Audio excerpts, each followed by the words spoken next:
ஐயோ, அந்த மேனேஜரை நினைச்சாலே எனக்கு பயமா இருக்கு.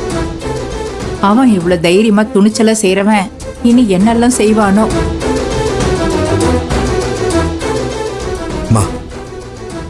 குறுக்கு வழியில போகணும்னு நினைக்கிற அவனே இவ்வளவு தைரியமா இருக்கிறான்.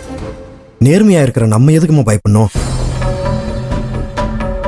இன்னொரு தடவை அவன் ஏதாவது பண்ணா அவனை நான் பாத்துக்கிறேன். வேலு, நீ எதுக்கும் கவலைப்படாத. உனக்கு ஒண்ணுனா நான் இருக்கேன்.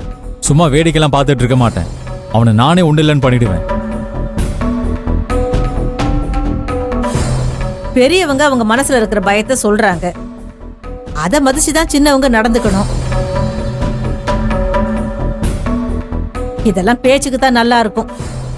இன்னைக்கு அடிச்சு போட்ட மாதிரி நாளைக்கு யாரும் இல்லாதப்ப அடிச்சு போட்டா என்ன பண்றது?